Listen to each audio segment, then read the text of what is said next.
March 6, 1986. The news hit like a thunderbolt. Richard Manuel, the band's soulful pianist and vocalist, was gone, found dead in a Florida motel room after a show. He was only 42. For many, it felt like the final note of an era that once defined the heart of American rock. The band had split years earlier, but their spirit lived on in songs like The Weight and Tears of Rage. Among those deeply shaken was Bob Dylan. For decades, Dylan had shared the road, the stage, and the struggles with Manuel. Yet when the tragedy struck, Dylan remained silent. The world waited for a word, a reaction, from the man who had once called the band his brothers. But days passed, then weeks. No statement, no appearance, no song. Fans wondered if Dylan's silence was grief, guilt, or something deeper.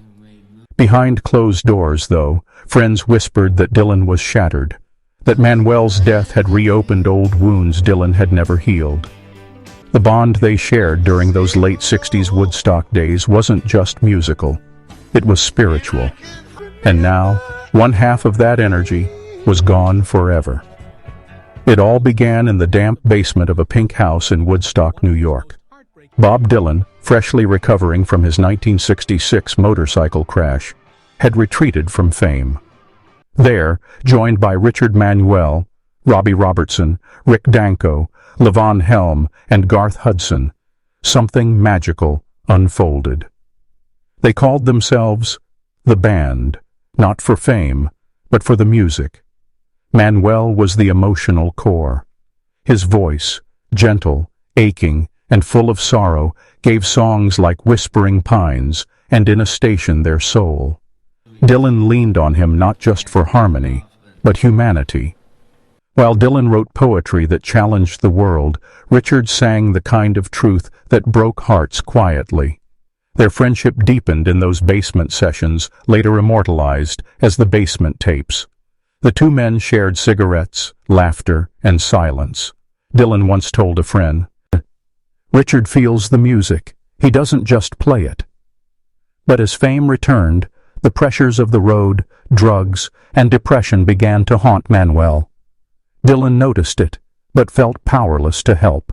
And after the last waltz, they drifted apart, two men who once shared everything now separated by time and pain. Dylan would later say, "We were like family, but sometimes families fall apart." When news of Richard Manuel's suicide spread, journalists immediately sought Dylan's reaction. But the man who had always seemed to have words for every tragedy said nothing. Reporters called it Dylan's silence, but close friends said it was something far deeper, a kind of quiet mourning that words couldn't reach. Dylan was in Los Angeles, working quietly on new songs when he heard the news. According to those present, he froze, then whispered, "Not Richard, not him." He refused interviews and canceled small appearances. For months, he disappeared from the public eye. Many interpreted his silence as indifference, but those who knew Dylan understood that he processed pain differently. He had lost not just a friend, but a mirror of his younger self. In the mid-60s, Richard had represented the beauty of collaboration, the freedom of creation. Now, that spirit was gone. Levon Helm later said, "Bob didn't need to talk about it. He felt it. We all did." Still, the silence became a mystery. Fans demanded an answer. What did Richard mean to him? Why wouldn't Dylan say a word? It wasn't until years later, in a rare interview, that Dylan finally broke that silence, and his words left the world stunned. When Dylan finally spoke, it wasn't in a press conference or a grand tribute.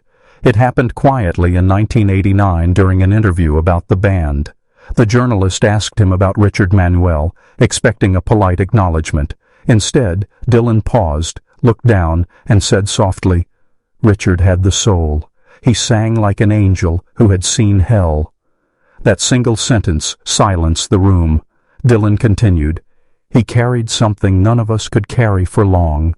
Maybe that's why he couldn't stay." It was raw, haunting, and deeply human.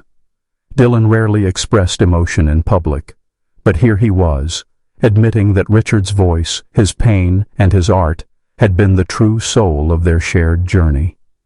Fans wept reading those words.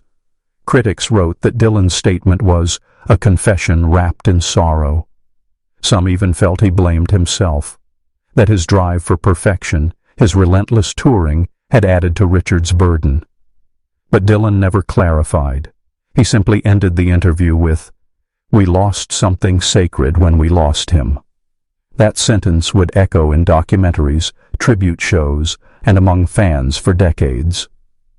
In later years, Dylan would occasionally revisit those basement tapes, not to remix them, but to remember. Friends said he'd sit alone, headphones on, eyes closed, listening to Richard's voice echo from decades past. Those sessions, recorded in 1967, were never meant for fame. They were about rediscovering joy in music after chaos. Dylan's near-fatal motorcycle crash had forced him to slow down, and the band became his lifeline. Those days, Dylan later admitted, were like breathing again. Richard was at the heart of that healing. His laughter could cut through the gloom. His piano could carry Dylan's melodies into places he didn't expect. After his death, Dylan revisited songs like I Shall Be Released, a track that now felt prophetic.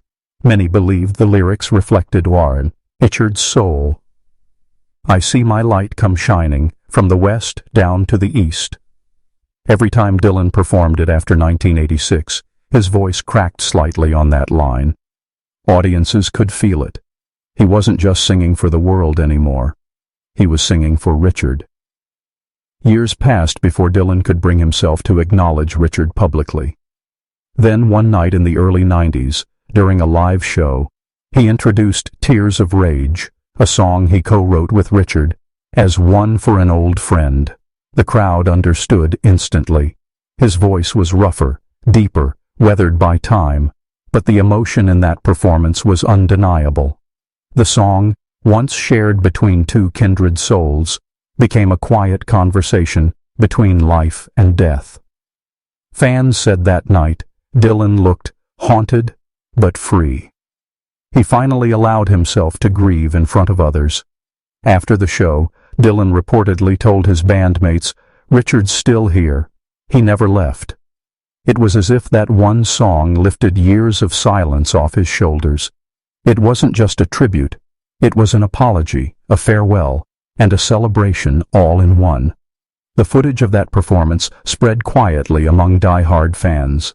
And for many, it became the real moment Dylan broke his silence, not through interviews, but through the language he knew best, music.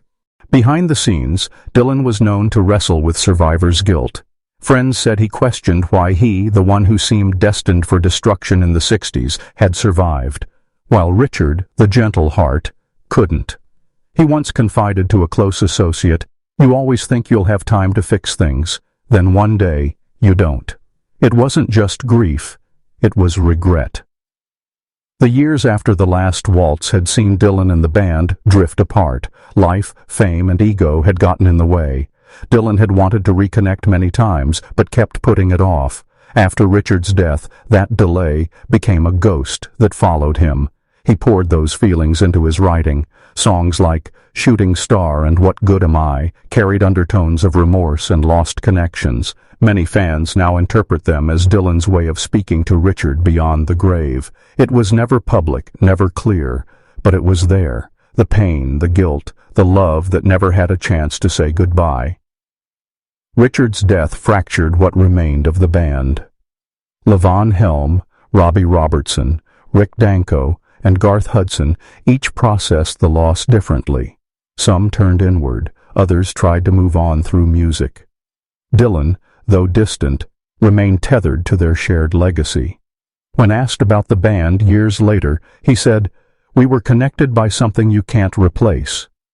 He knew Richard had been the glue, his voice the bridge between Robbie's precision and Dylan's poetry. Without him, that chemistry could never return. At the band's later reunions, Dylan was invited, but he often declined. Some say he couldn't bear to see the empty space at the piano bench. Others think it was his way of preserving the memory, untouched, unbroken. Robbie Robertson would later recall, "When Richard went, a part of all of us went." Dylan agreed quietly, saying, "Yeah, the music never sounded the same again." It wasn't just a loss of a friend. It was the end of something that once felt eternal. In 2004, during an interview for Chronicles, Volume 1, Dylan opened up about the band. When the interviewer mentioned Richard, Dylan smiled sadly. "He had something holy," Dylan said. "He could make a song weep." He described Richard's voice as the closest thing to a prayer I ever heard. And then, almost as an afterthought, Dylan added, "I still hear him sometimes when I'm writing, like he's helping me find the right note." Those words, quiet, sincere, and spiritual, stunned fans. After nearly 2 decades of guarded silence, Dylan finally revealed what Manuel meant to him. It wasn't about fame, or music, or history. It was about brotherhood. Critics called it one of the most emotional confessions in rock history. For Dylan, it wasn't about closure. It was about finally letting Richard live on through honesty. And from that day, every time Dylan played I Shall Be Released, it felt like both men were on stage again, one in body, one in spirit. Time has softened the edges of that tragedy, but Richard Manuel's voice still echoes through Dylan's music. Dylan once said, "Some songs don't end. They just wait for someone else to sing them." And maybe that's what Richard left behind, a song that never truly stopped. In his later concerts, Dylan's renditions of Tears of Rage and I Shall Be Released became tributes not just to a lost friend, but to a lost innocence, the kind of magic only the basement days could hold. Richard's story is still painful, but Dylan's eventual words gave it peace. "He sang for all of us," Dylan said, "and when he stopped, the world got quieter." Fans around the world still revisit those old recordings, hearing 2 voices that once changed rock music forever. In the end, Dylan didn't just break his silence. He turned it into a song, a whisper of love, regret, and memory that continues to move generations long after both men left the stage.